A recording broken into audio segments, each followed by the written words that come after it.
Sakamoto days जो कहने को तो एक शोनेन एनिमे है, लेकिन इसे देख के इतना फील गुड हार्मोन रिलीज होता है कि मुझे स्लाइस ऑफ लाइफ एनिमे लगती है। और ऐसा हो भी क्यों ना, ये एनिमे रिवॉल्व करती है एक आदमी के अराउंड जो कि अपनी खूबसूरत सी फैमिली के साथ एक हैप्पीली लाइफ जी रहा है। बस इसकी खूबसूरत सी जिंदगी में कुछ दिक्कतें आती है जिनसे ये बिना किसी दिक्कत के डील करता है। यहाँ तक सुनने के बाद तुम्हें भी ये कोई नॉर्मल सी स्लाइस ऑफ लाइफ एनिमे लग रही होगी, पर तुम्हें अगर ये पता चल जाए कि इसकी जिंदगी में क्या दिक्कतें आती हैं, तो तुम भी समझ जाओगे कि ये कोई स्लाइस ऑफ लाइफ एनिमे नहीं है।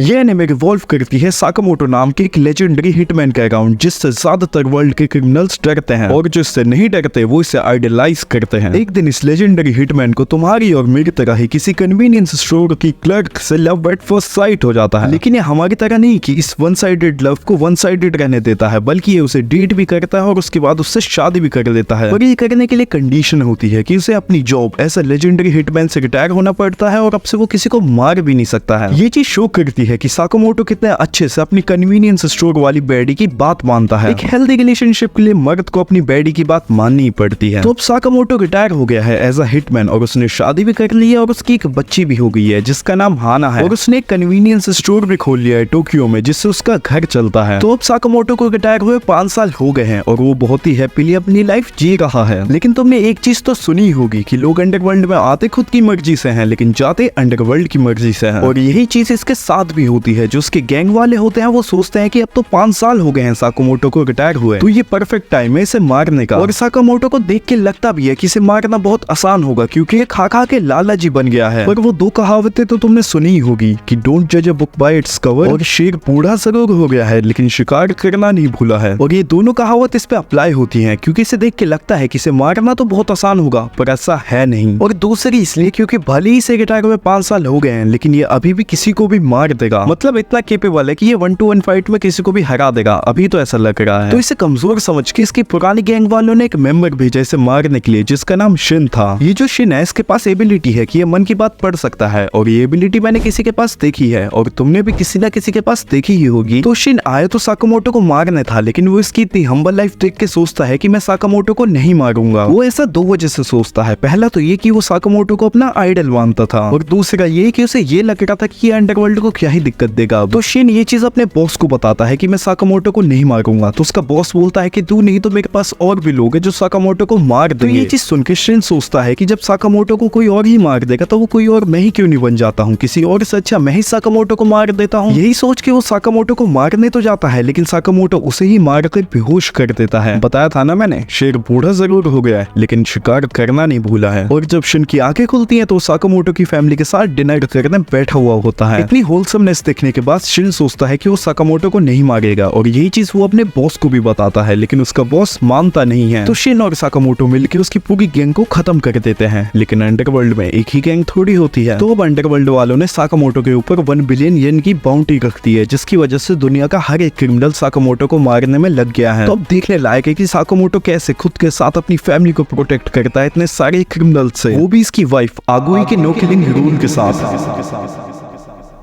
अभी तुम में से कुछ लोग ये सोच रहे होंगे कि इस एनिमे का इतना थ्रिलर प्लॉट है, लेकिन तब भी मैं इसे स्लाइस ऑफ लाइफ एनिमे क्यों बोल रहा था। तो मैं ऐसा इसलिए बोल रहा था क्योंकि जो उसके स्टार्टिंग का एपिसोड है उसमें सीरीज का होलसमनेस इतना ज्यादा इंपैक्ट करता है कि इसका थ्रिलर प्लॉट और एक्शन पे ध्यान ही नहीं जाता है। अब तुम ही बताओ कौन नहीं चाहेगा साकामोटो की तरह एक नॉर्मल और हैप्पीली लाइफ जीने का। बात करें सीरीज का एनिमेशन कैसा, तो काफी सही एनिमेशन के साथ आता है। जहाँ हाई FPS वाले सीन्स चाहिए वहाँ हाई FPS वाले, और जहाँ नॉर्मल चल जाएंगे वहाँ पे नॉर्मल सीन्स है। मतलब ये मान लो तुम्हें एनिमेशन से कोई दिक्कत नहीं होगी। और म्यूजिक इस सीरीज का काफी एवरेज है, ना ही अच्छा और ना ही बेकार। कैरेक्टर्स के बारे में अभी कुछ बात करने के लिए है नहीं क्योंकि ये सीरीज अभी बिल्ड हो रही है। वैसे अभी मैंने जितना सुना है सीरीज के बारे में उससे मुझे यही पता चला है कि सीरीज आगे चल के बहुत ही ज्यादा अच्छी होने वाली है। मेरा तो बस यही कहना है कि कुछ अच्छा हो या ना हो, बस इस सीरीज की होलसमनेस चेंज नहीं होनी चाहिए। ऐसा हो सकता है कि तुम्हें ये सीरीज पसंद ना आए, लेकिन मुझे इस सीरीज का टॉपिक बहुत पसंद है, इसलिए मुझे सीरीज बहुत ही ज्यादा पसंद आ रही है। एक आदमी जिसे अपनी दोनों लाइफ को एक साथ लेके चलना है, ये देखने में मजा तो आता है। तो अब लास्ट क्वेश्चन यही आता है कि क्या ये सबसे बेस्ट एनिमे है विंटर 2025 की। ये सीरीज मुझे solo leveling, my happy marriage, सेंशु, हनी लेमन सोडा इन सबसे बेटर लगी। बस इस सीजन में साकामोटो डेज से एक ही बेटर एनिमे है और वो है डॉक्टर स्टोन, जिसे मैं अभी तो फॉलो नहीं कर रहा हूँ, लेकिन उसके 10 एपिसोड आ जाए एक बार, उसके बाद से मैं बिंज वॉच कर लूंगा। और हाँ, अगर तुम्हें जानना है कि डॉक्टर स्टोन और माय हैप्पी मैरिज कैसे एनिमे है तो उस पर मैंने वीडियोस बना रखी है, तो जाके देख लेना। तो यही था मेरा ओपिनियन साकामोटो डेज पे, और सीजन खत्म होने के बाद इस पे एक डिटेल रिव्यू भी मिल जाएगा तुम्हें। और हाँ, मैं मिलता हूँ तुम्हें इस वाली वीडियो में, तो जाके देख लो।